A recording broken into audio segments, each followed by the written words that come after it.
A second note on L'étranger. Albert Camus, an absolute classic, a chef d'oeuvre, magnum opus, included on the list of 100 best 100 novels ever written, as compiled by the Norwegian book club, when they asked, with the help of giants like Umberto Eco, regretted Umberto Eco, and Salman Rushdie.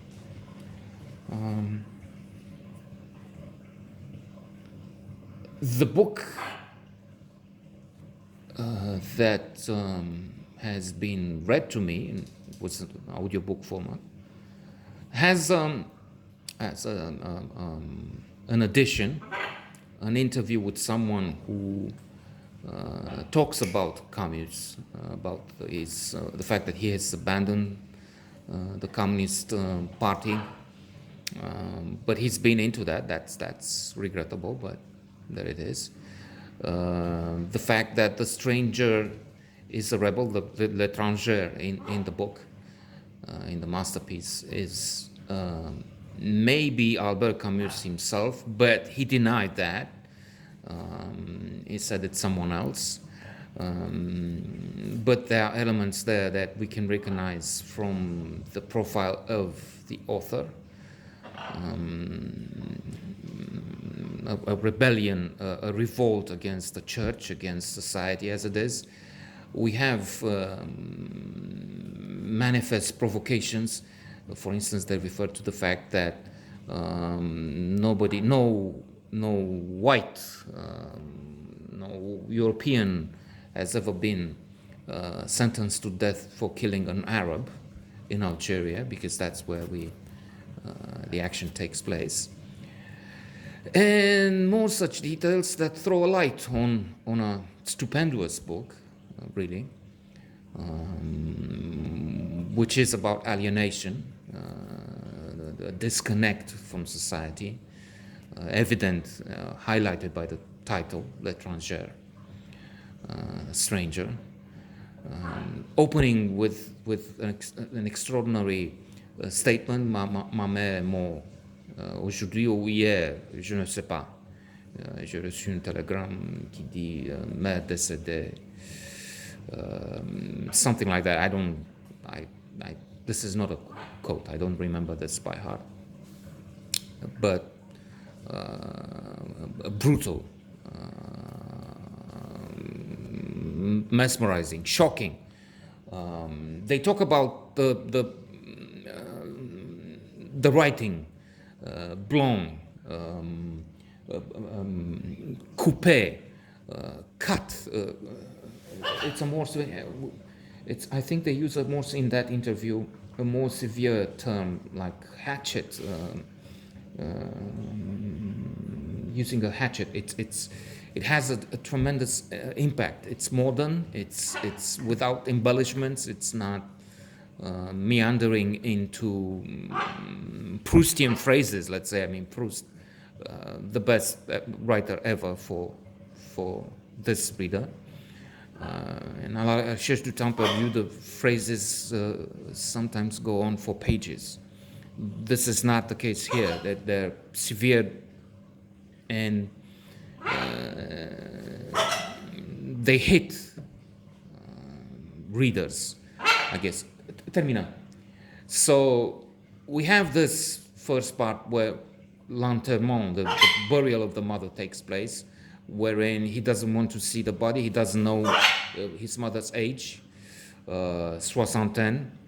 It will be used at the trial, because there will be a trial there. I have to be careful here, because many people watch this. And then spoiler alerts are non grata, undesirable. So after all this, which is phenomenal, the interaction with those there, the friend of the mother, the woman who cries, he cannot cry. It's true, he talks later on at the trial about, and during the investigation, the interrogations about the fact that he was tired, his physical absence, his mental absence is in large part due to the physical incapacity. He's so tired, fatigued, that he's not able to participate there. Then Marie, she meets this woman au lendemain, the next day after the burial, and that will again be against him, in the case against him. And they will go and see a comedy. Quelle horreur, what a horror. And beignet sur beignet, and then she goes to his place, and later on she will talk about marriage. But he's absent here too. He's always absent. He's in another world. He's not into it really. Well, he will do it, but c'est de n'importe quoi. It doesn't really matter to him. What does? He probably has not an epiphany, but a wake-up call, which reminds me of Dostoevsky and the descriptions he includes in his magnum opera of the last moments of the one who is on death row, who knows he will die, and he would rather trade this place with a rock 1 meter long in the middle of the ocean. I mean, life in any circumstances is better than death. That's the idea. Dostoevsky himself has been sentenced to death and paroled in the last moments, before dying. At least that's what he thought. And he gives us this experience. About this I talk more in other notes, especially the ones dedicated to Dostoevsky. But here, let's just say that the l'étranger would think about a possibility of having 20 years to live and changes. It's also true that he has this